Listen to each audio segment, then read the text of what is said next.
Buenas tardes. The mission of Tecnológico de Monterrey is to form persons with integrity, ethical standards, and a humanistic outlook, who are internationally competitive in their professional field and who at the same time are good citizens committed to the economic, political, social, and cultural development of their community and to the sustainable use of natural resources.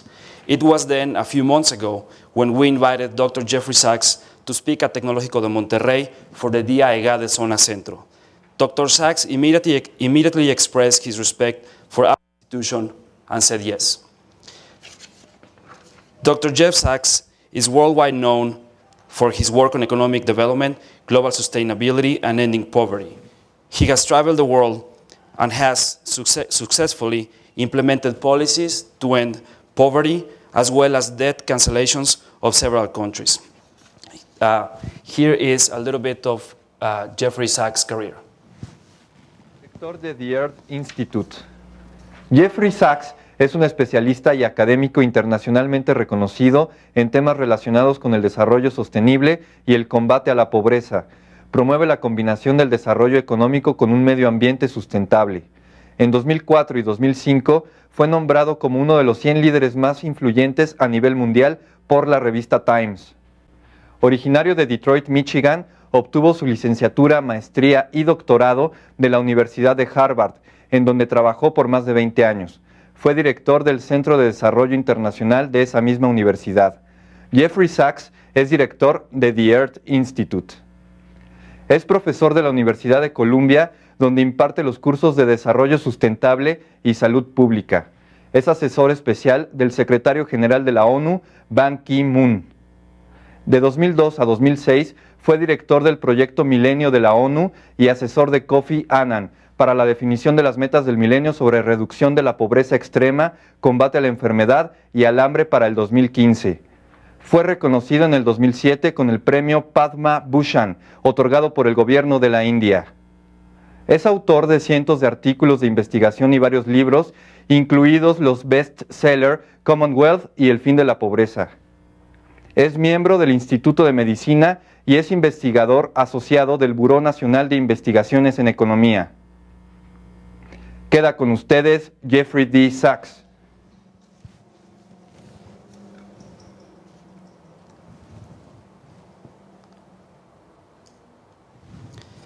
Well, today it is with great pleasure that we announce the lecture, The Global Economic Crisis and the Way Forward. Ladies and gentlemen, Jeffrey Sachs.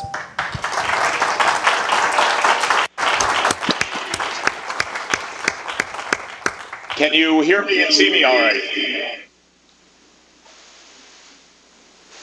I can very well. Great. Thank you very much. Shall I start now then? Good. It's a great pleasure always to be invited to Tec de Monterrey and to EGADE. I wish I could be there with you in person. I've enjoyed every visit that I've made, and it is really wonderful to have a chance to see you again today. Unfortunately, these days are even crazier than usual in schedule.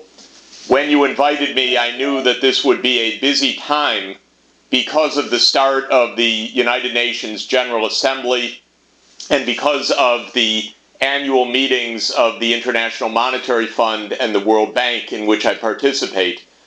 But truly, I had no idea that this would be a time of massive international crisis. And when the event neared for today, I thought that it might be worthwhile for me to spend a few minutes on the nature of the crisis that we're experiencing right now, as well as saying at least a few minutes about the topic that I was invited to speak about, and that is the question of corporate social responsibility, which of course is a major theme for EGADE and for Tec de Monterrey more generally. We are obviously in the middle of a major economic crisis. This is America's turn, or the United States' turn, I should say, to have the kind of crisis that Mexico has gone through too many times, that Latin America has experienced in 1982, and then with the peso crisis in the 1990s, this is America's balance of payments crisis in effect. We are experiencing something quite close indeed to what happened in Asia in 1997, 1998. The only difference is that in 1997 and 1998, the United States essentially ran the International Monetary Fund and ran over to Asia and gave all sorts of terrible advice. Now, the fact that the crisis is happening in the United States means two things. One is the advice is very different. I'm happy for that because the advice we gave in Asia was that Washington gave in Asia, I should say, because I opposed it. But the advice that Washington gave was not so good. The second point, though, unfortunately, is that while this is a crisis pretty much made in the United States, it is a crisis that won't be limited to the United States. Mexico will feel it naturally very hard. And I think a lot of the rest of the world is going to feel it. I'm still hoping and believe that the world can avoid a global recession, though clearly the United States cannot avoid a pretty deep recession internally. The question is how much it spreads and how fast the United States recovers. The origins of this crisis, I think, are actually pretty clear, and for all of you who know Mexico's macroeconomic history over the last quarter century would find the U.S. experience rather familiar. There have actually been 3 financial bubbles in the last dozen years. And in a way, the U.S. played a leading role in provoking all of them. And I would say the Federal Reserve played a role in all 3. The first was the Asian bubble. Second, the internet bubble in the U.S. stock market between 1998 and 2000. And now this third housing bubble, which has burst and is leading to a general financial crisis. In all 3, when we look back in retrospect, we see very expansionary monetary policy that stoked very significant increases of spending. Now, in the first one, the increased easy monetary policy stoked big loans to the Asian economies. And those loans were short-term loans to Asian commercial banks and real estate funds, which then were on-lent for commercial building throughout Southeast Asia and East Asia. In 1997, when the Thai baht, the Thailand currency, devalued, there was a run on Thailand and on these short-term loans to Asia, and there was a very quick reversal of international financing to Southeast Asia and East Asia. And that led to a crisis because the real estate could not be readily liquidated for repayment of the short-term loans. The IMF imposed at that point very harsh macroeconomic conditions that the Asian countries should raise interest rates, tighten credit, close banks. And what ensued was a massive balance of payments crisis that led to a decline of income in some of the countries of well over 10% of gross national product. It was a little bit like Mexico's peso crisis just 3 years earlier in 1994. When the Asian crisis burst and the Asian economies went down, the lending to East Asia, of course, stopped, and Asian economies quickly had a collapse of their internal demand, and they became net exporting countries, and in fact started to export capital, partly to repay old loans. The Fed, again, turned on quite expansionary monetary policy, fearing a slowdown, especially after the Asian crisis was followed by the Russian crisis. And so Alan Greenspan lowered interest rates. And what began was a very quick buildup of equity prices in the U.S. stock market, particularly in NASDAQ, in the technology stocks, as well as the beginning of the housing boom that is now bursting. That led to a surge of consumer spending, and based on this increase to paper wealth, but an absolutely remarkable bubble in the stock market, which finally burst in March of the year 2000. As soon as that stock market bubble burst, Greenspan started cutting interest rates sharply, because he viewed the main mission of the Fed, essentially, to keep the U.S. economy going, and believed that that it would be possible through easy monetary policy to avoid a recession. And he took these bubbles as more or less incidental to monetary policy, not something that was of concern or direct control. Well, I think this third one was the real loser of the process, because the expansion of monetary policy after 2000, and especially after 9/11, after September 11, 2001, was the biggest of them all. Interest rates were reduced to 1% for more than 2 years.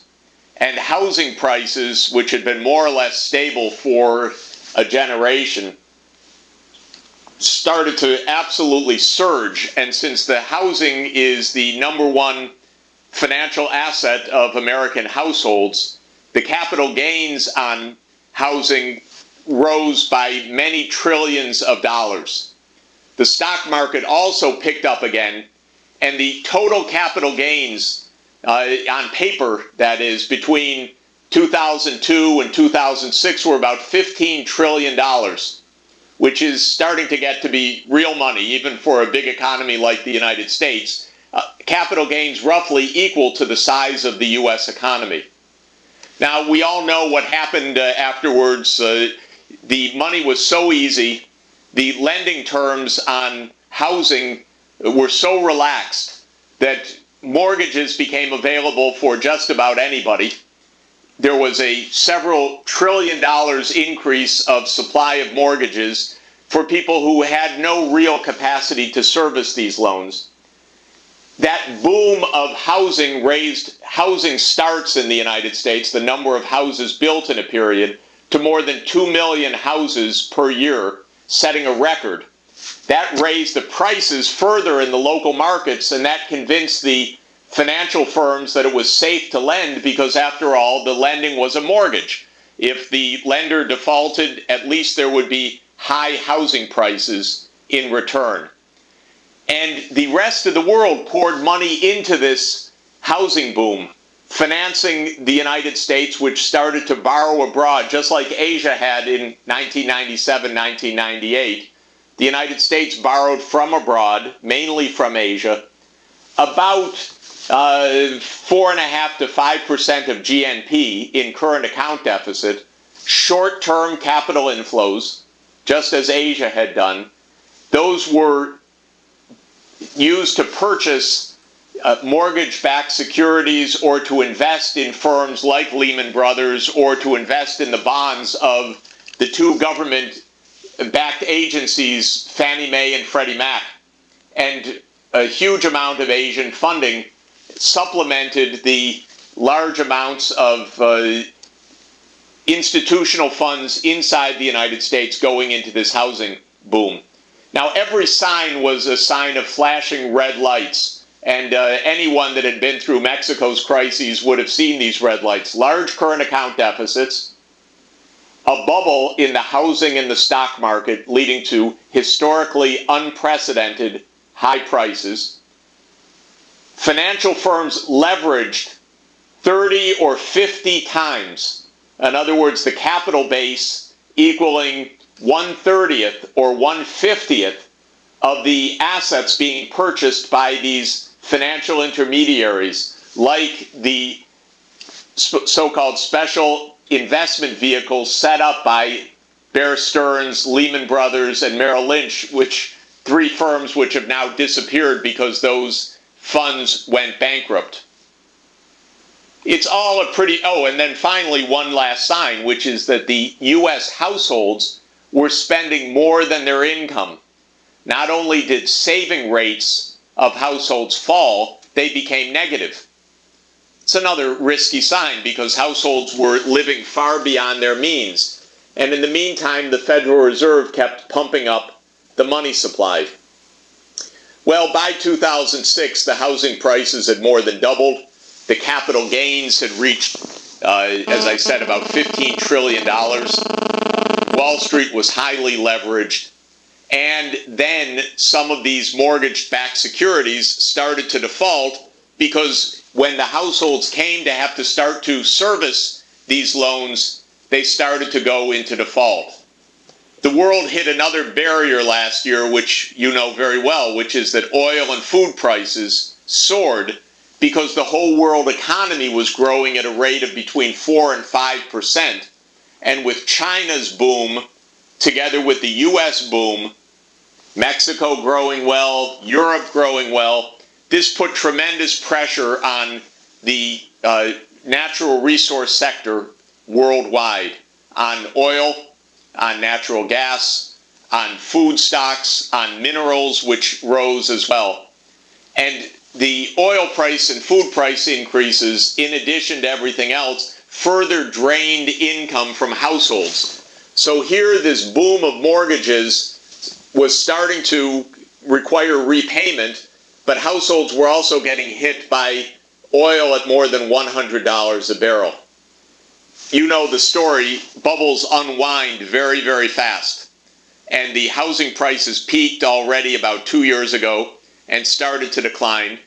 And quickly, some of these highly leveraged firms that had borrowed money from the markets and invested in mortgage-backed securities lost value on their assets, turned to negative net worth, started to close down. Bear Stearns was the first of these to close down. It was leveraged about 30-to-1, its special investment vehicle for mortgage-backed securities.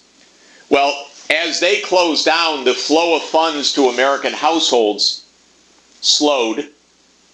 That means that housing construction slowed.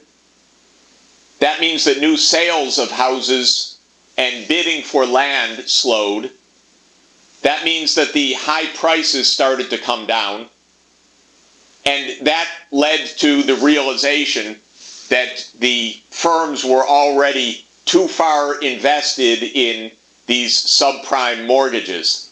And that led to a further pullback of investment flows into the housing sector, which accelerated the decline of the housing prices. So just as the bubble had gone up and encouraged more and more people to lend to mortgage-backed securities, now the housing bubble burst, housing prices fell, more foreclosures and defaults on mortgages ensued, housing prices started to fall. That tightened the flow to new mortgages as well as accelerating the defaults on existing mortgages. That accelerated further the fall of housing prices, and that caused more and more broker dealerships in Wall Street, as well as the normal commercial banks, to start booking very large losses. And as that happened, the housing starts fell from about 2.5 million units per year at the peak to about 1.5 million units during mid-2008. And then what was reported just yesterday was a further sharp decline to just 800,000 housing units, one of the lowest rates in the last 20 years. So the bubble is bursting just as fast as it went up. The final step of the bursting of the bubble came a month ago, and I'll try to wrap up the story and turn to the future. When Lehman Brothers, which had heavily invested in these mortgage-backed securities, went bankrupt or faced insolvency, the Federal Reserve decided to let Lehman Brothers go into outright default. This is in a way, a brave and even, one could think, an appropriate move. Rather than bailing out a failed institution, let it go into bankruptcy. And I think that they got it mainly perhaps 75% correct, but the extra 25% proved to be devastating. Because what happened was that Lehman defaulted not only on its long-term bonds, and not only were the shareholder equities wiped out, that's okay, but Lehman Brothers also defaulted on loans to money markets, that is, on its commercial paper, very short-term lending, the kind of loans that banks and Wall Street and major non-financial corporations depend on for their normal operations. That happened on September 15. By September 17, a panic worldwide was underway. The reason was, in the first instance, that one of the money market funds, Primary Reserve, all of a sudden announced to its depositors that they would not get their money back, even though this was a money market fund supposed to be completely safe. But since they had invested in Lehman Brothers commercial paper, the fund broke the buck, as it's called, and announced that the value of each dollar of deposit would be less than $1, perhaps considerably less. And from that moment, the money market funds stopped lending to the banks stopped lending to each other, and even blue chip companies could no longer get loans. All of the money flowed into U.S. treasuries. This bounced all over the world. Any bank that was vulnerable in need of short-term financing through commercial paper, or that faced a need to roll over loans to other international commercial banks, suddenly was experiencing a bank panic. And this has been the reason why we feel the world has peered into the abyss, looked over the cliff, with the potential that the world economy would experience the kind of collapse that Mexico experienced in the mid-1990s, or that Indonesia experienced in 1997-98. You know, it's not out of the historical experience, but when it's at the center of the world economy, it is more frightening, because the possibility of this reaching contagion to all of the world is that much greater. I think the Fed and the U.S. Treasury made terrible mistakes in this whole process. First, in the original monetary policy, stoking the bubble. Second, in the failure to regulate highly leveraged firms. And then third, in the mishandling, albeit a complex challenge, of the Lehman Brothers default. But by now, we have a panic, and we have a banking sector in many parts of the world hugely decapitalized, because the asset values, especially of consumer loans and mortgage-backed securities, have collapsed. And my guess is that when the dust settles, the capital losses combining housing, consumer loans, and equity value, when added together, may be between $10 and $15 trillion of capital losses in the United States alone. And that doesn't take into account many, many other countries like Ireland, Iceland, the United Kingdom, Australia, Spain, which were having the same kind of boom and bust cycle synchronized with the U.S. economy. That's why we've seen in the last 2 weeks rather a remarkable process, I think on the whole responsible, although following bad policy, in which Europe and the United States and Japan have announced a massive publicly financed recapitalization of the banking sector and pretty much blanket guarantees of short-term loans between banks and even in the open commercial paper market for non-financial firms. the goal of all of that is to stop the panic, to prevent the GNP of the US and other countries implicated in this from falling between 10 and 15%, which would be possible. But I don't think that it will stop the recession, because housing construction will remain very low. Consumer loans are collapsing. Consumer purchases, which for many years were paid for by borrowing, are now going down by 10 or 20%. And since consumption represents 70% of the economy, this means that we're losing maybe between 5 and 10% of GNP in aggregate demand on the household side.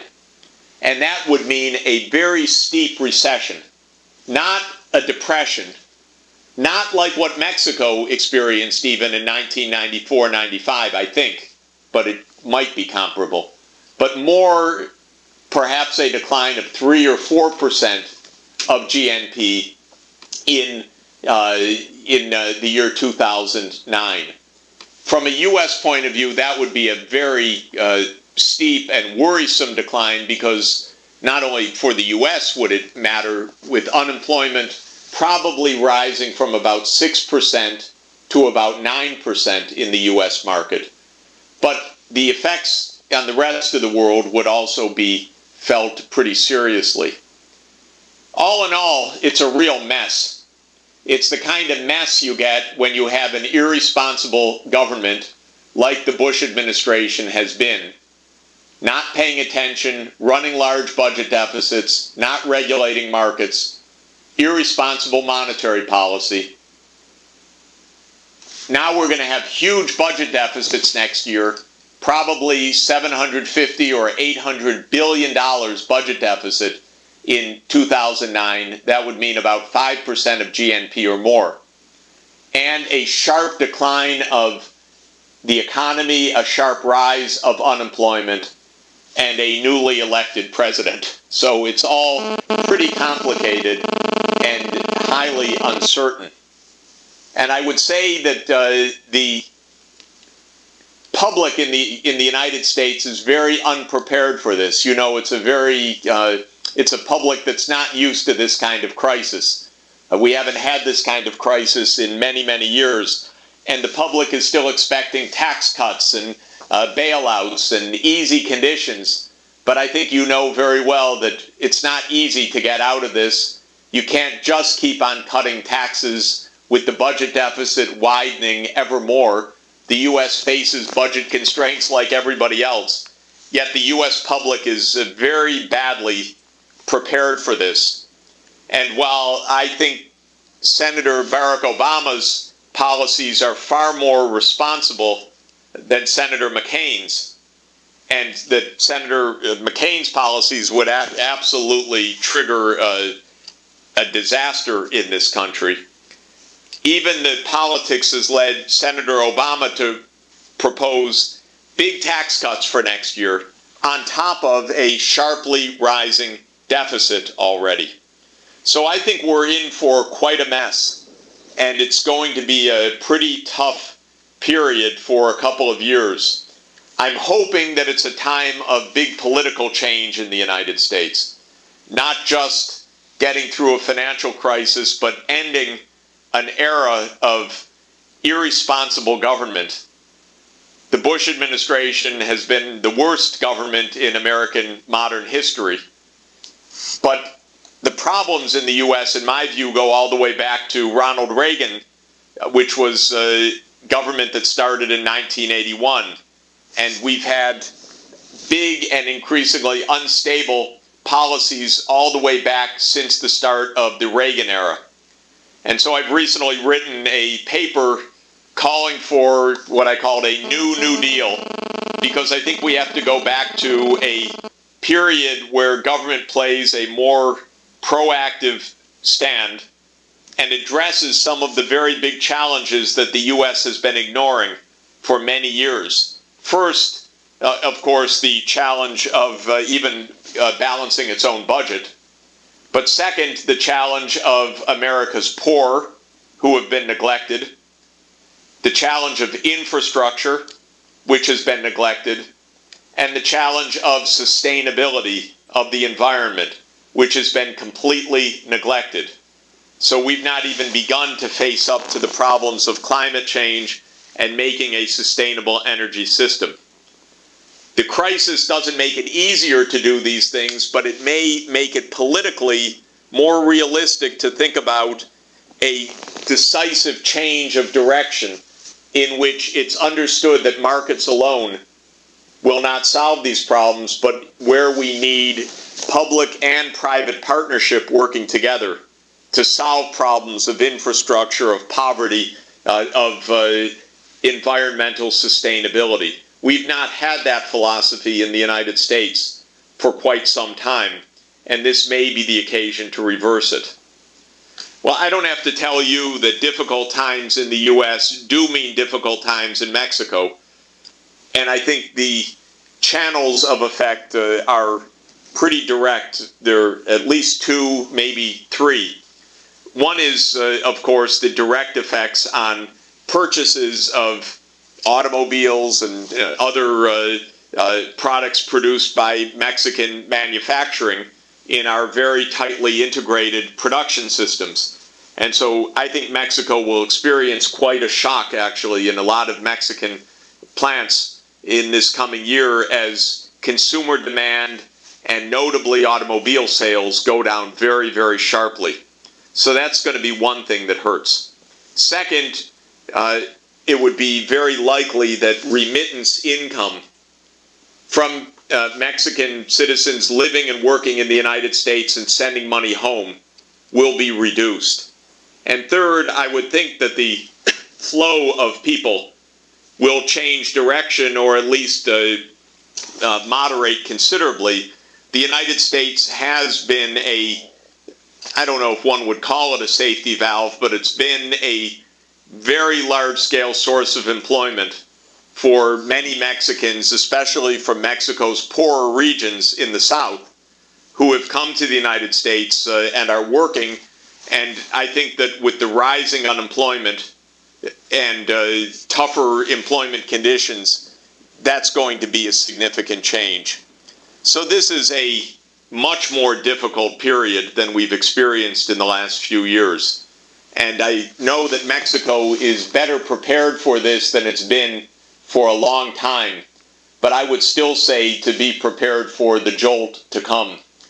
I think the main consolation, in my view, is that we're likely to have President Obama starting January 20th.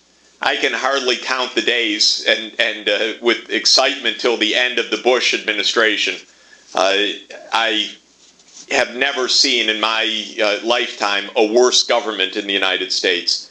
And while Senator Obama said things about NAFTA and about trade that may sound very worrisome in Mexico, my own view is that he's going to be a far more constructive and dynamic and progressive force, good for Mexico as well as good for the United States. There's just one more step involved in that. He has to win the election in 3 weeks. I think that's likely, but it's by no means a sure thing. Now, let me, if I could, just finish with a couple of thoughts about what you asked me to talk about, because I apologize if this was not of interest. I wanted you to know what's on my mind, and I thought that it is important for you to think about this, because this is a wave of difficulty that will hit Mexico in the coming months. But your original invitation to me very kindly asked me to talk about corporate social responsibility. And I just want to say a few quick things about it. First, it's good. Second, it's real. Third, it's good for business and good for society. And fourth, it very much involves exactly the kind of public-private partnership that I was talking about that I hope the United States gets into as well. A lot of the problems that Mexico and the U.S. face in the coming years are pockets of poverty In other words, regions in Mexico that in the midst of general economic improvement remain very poor. For instance, some of the southern states that have been sending labor to the U.S. but are going to find a big drop of remittances and are much poorer than the rest of the country. And the second challenge is environmental. The drying of Mexico's, especially the north of Mexico, which is part of a general global climate change effect, which affects Baja and northern Mexico and the southwest of the United States, with significant drying in Texas, in New Mexico, in Arizona, in Southern California. And we know from the global climate studies that this is a region, your country and mine together, that share a massive vulnerability to changing climate conditions. So I believe that in both of these areas, the pockets of poverty and the environmental sustainability, the only solutions are going to be partnership of the government and the private sector to solve these problems. Market forces by themselves won't give the right signals and won't be powerful enough to address these problems. With regard to poverty, let me say that programs like Progresa, or now Oportunidades, I think have been enormously clever and creative, and we in the United States can learn a lot from them. And indeed, in fact, New York City is experimenting with conditional cash transfer programs of the kind invented by Mexico. So there is some learning going on from your successes for our social policy.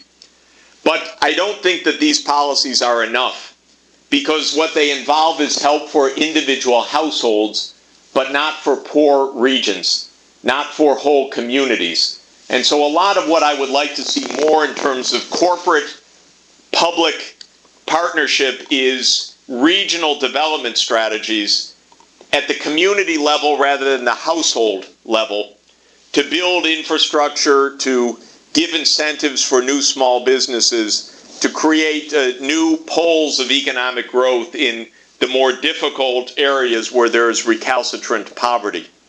One thing we also know, by the way, from a very good study that was just published by the World Bank last month about childhood poverty in Latin America, is that a lot of it relates to distinct ethnic groups, especially indigenous populations or Afro-American populations that face discrimination or social exclusion. So the kind of community or regional development should take into account especially the excluded groups in society. And Mexico certainly has them. The United States, very importantly, has them still in our African American communities, and so on. With regard to environment, we're in a challenge of reinventing our energy systems. And the one last thought I want to leave you with is that we're going to have to make a transition from a fossil fuel era to a renewable energy era.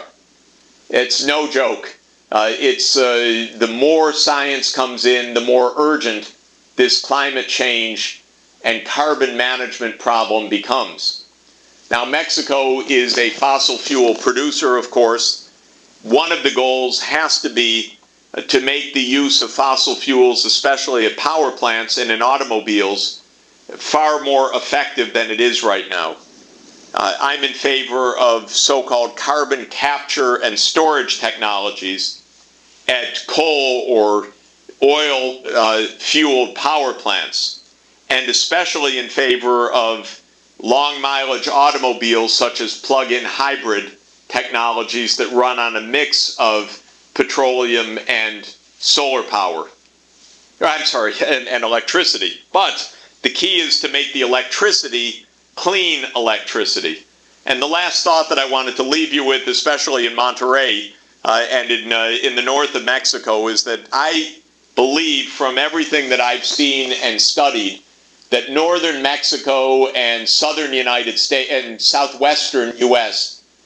have tremendous breakthrough potential for very large-scale solar power, and that this is something that we really ought to be studying and building business models and seeing how far this can go in the future.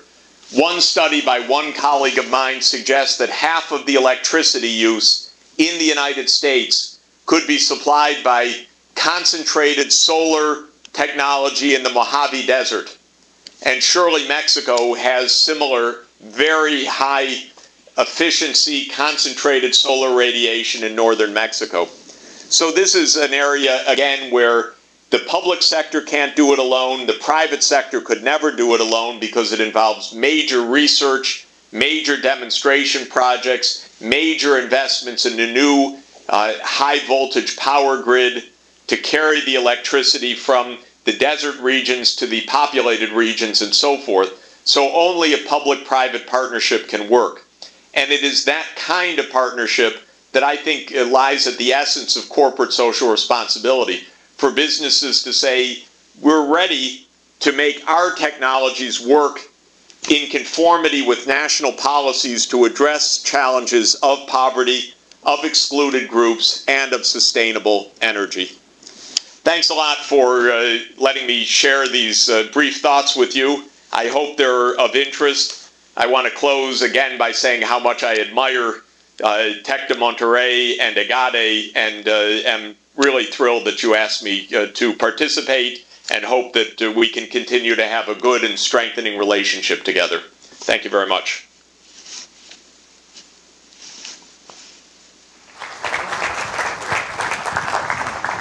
Thank you, Jeff. Can you hear me there? I can. Okay, well, we have, I'm sure we're going to have a lot of questions from our students. So we know you just got off of a plane from London to New York, but can you take some questions? I can, yeah. Let's try, and please go ahead.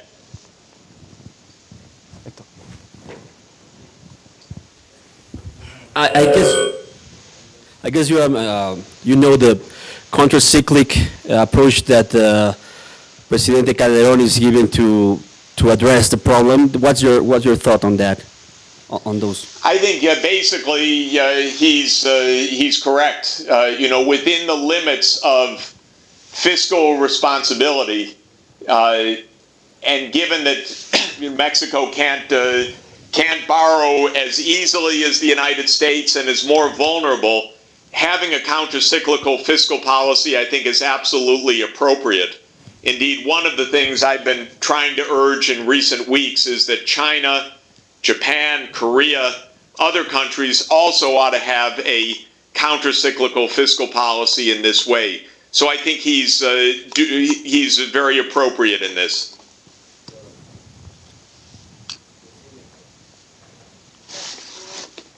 Many analogies have the mic's not on. Sir. Hi. Many analyses have named this global phenomenon as a regulation crisis, as they refer the U.S. government institution failures to control the leverages and levels of banking institutions, or other agents' failures such as the incorrect risk estimation of debt qualifiers, etc. In this sense, and as I can see from the title of the book that you have in background, Global Crisis, Global Solutions, my question could be, what could be the changes that the global regulation system require? And most important, who will be the leader of these reforms, since our historical financial leader, the US, is actually the origin of this crisis? Yeah, it's really a good question, and there's actually talk of having, you know, a new Bretton Woods conference like the 1944 Bretton Woods conference, which set up the IMF and the World Bank, to have another one for global regulation. But nobody has a good answer to your question. So what really happened here?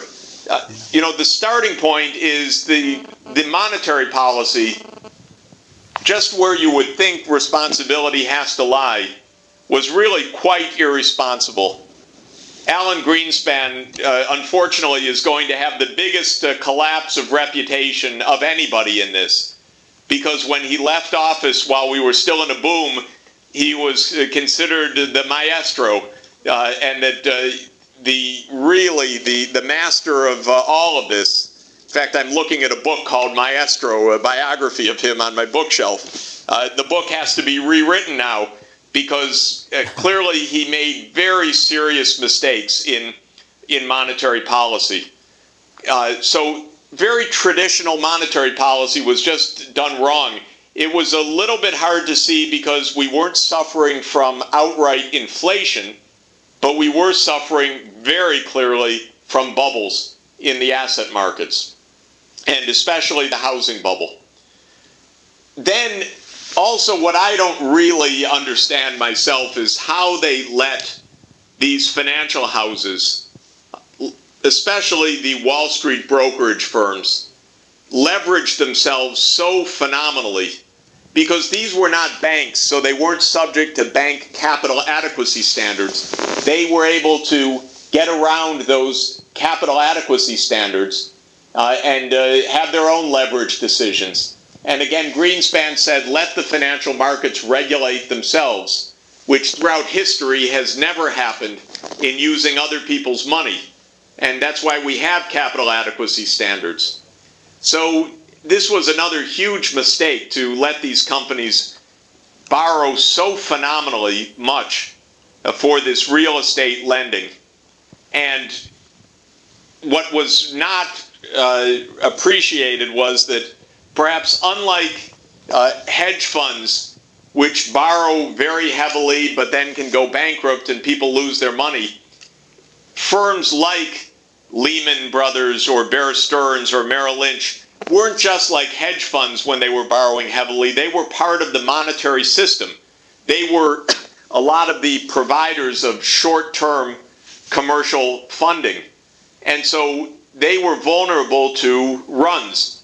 And when they closed down, they created systemic risk. Probably these things could have been prevented just under normal care by responsible macroeconomic management. Unfortunately, there is no automatic pilot to prevent something like this when the people in charge are not behaving responsibly. And the fear is that if you say, okay, now we're going to have global regulation, what happens is that we transfer the mistake from the national level to the global level, and the next crisis, by definition, becomes a global crisis because there is a global authority. So the truth is, I can't give you a good answer to this question right now, how to prevent this kind of human error. What we do know is that leverage is the big risk in financial markets, and self-fulfilling panics are intrinsic to financial intermediaries. Those are two things, lessons that have been known for 25 years. I wrote a paper 12 years ago, just after Mexico and just before the Asian crisis, called "Do We Need a Lender, an International Lender of Last Resort?" And I said yes, because of self-fulfilling panics. By the way, all my friends in academia said, no, that's ridiculous, markets can solve all of this. And one of the interesting things about this crisis is that my most free market colleagues have become the biggest socialists in the last 2 weeks. They want bailouts of this one. They want nationalization of the mortgage sector. They've never seen a crisis like this before because they only work inside the U.S. economy. Now they're panicked themselves, and they want everything socialized. And so it shows how only skin-deep free market ideology is when you're hit by a panic yourself. Free market ideology only applies when you're telling other people what to do, it seems. Otherwise, you want the bailouts for yourself. So the truth is, I'm thinking myself right now how to make the system safer.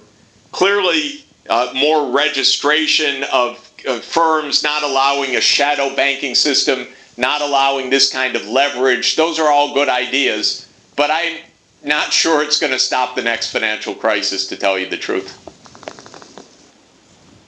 I think we have another question, Jeff.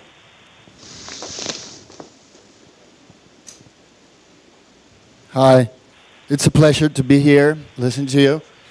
I have this question. Yeah. Where do you think sustainability should begin? Actually, if they could turn up the volume a little bit, that would be good. ¿Quieres estar aquí? Habla de aquí. Ponte aquí. It's a pleasure to be here, listening to you. Thank you. I would like to know your opinion about where do you think sustainability should begin, individually or as a group? I think that I'm sorry, sustainability or responsibility, did you say? Sustainability. Sustainability. You know, I think there's no question that both are important, but I would say that a lot of the issues of sustainability come from the fact that individualism or market economy by itself can't work sustainably. And that's because a lot of the ecosystems that we depend on for our lives and our quality of life can't be parceled up into private property. So the air, the oceans, the rivers, the biodiversity don't neatly fall into our market economy model. And markets by themselves certainly, unless they're corrected, don't take into account basic things like greenhouse gas emissions in the atmosphere, destruction of species, destruction of habitat, the acidification of the oceans, the destruction of land corridors for migration of species, the reduction of biodiversity on our farms. And the scientists who are studying these Earth systems are finding that the human damage is much greater than we thought even 5 or 10 years ago, and that the risks are much larger than we have imagined even 1 or 2 years ago. So as I've looked at these problems, and I wrote a book called Commonwealth this past year about them, my main conclusion was that the human-induced damages in the ecosystems are so big and coming so fast that they require a systemic approach. Of course, individual consciousness is very important, and especially in democracies, the public has to tell the democratic leaders that this is important. But the democratic leader should also explain to the public why it is important. It has to go both ways. But markets by themselves, even with individual responsibility, for instance, driving cars that get better mileage or being efficient in household energy use, will not be enough to solve these problems. We're going to need to work on large-scale systems involving collective decisions on how land is used, on how farming can be done, on how we're going to protect fragile ecosystems, on shifting from fossil fuel-based power generation to renewables like solar and wind power. And I see this having to take place even at a global collective level. So everything will depend on a consciousness of the world that this is important, not just because we love nature, but even because we love ourselves and our children, and that the planet is being harmed very, very rapidly and very badly and very dangerously. But then, based on that consciousness, we're going to have to take global decisions on new energy systems, new research and development, new kinds of automobiles to drive, new principles for protecting biodiversity. Then when those global decisions are taken, they're going to have to go back down to the local level for implementation. So as in so many things, the answer is at all levels of society, we're going to have to do this. And we're going to have to do it faster than we will want to do it, because the evidence is growing very rapidly that the dangers are multiplying far beyond anything we've yet been able to get our policies to focus on. I think I'm going to have to stop at this point. Probably you're exhausted of me, but unfortunately, I'm going to have to go because I have to give another talk, so I apologize.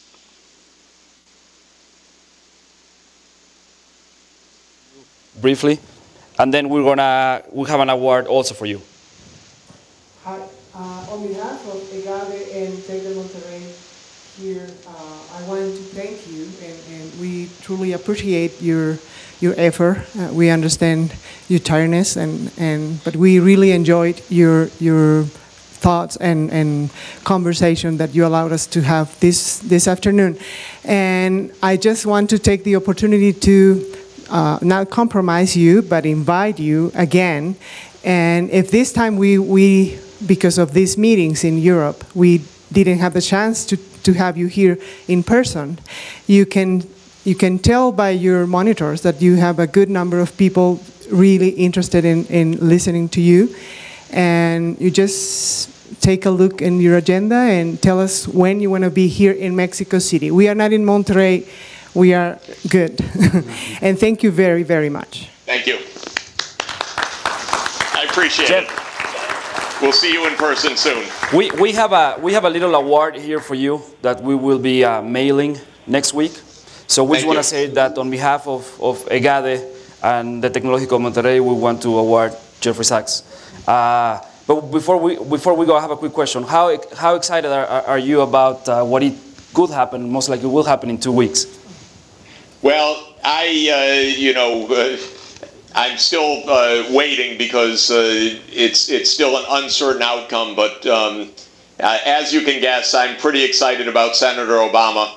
I think he has the potential to be a truly great president. He's going to inherit a huge mess. But I'm hoping, and I think if we all pull together behind him, and if he wins, which looks most likely, but certainly not for sure at this point, I think we have a real chance to start making some serious policies to address all of these problems we've been talking about today.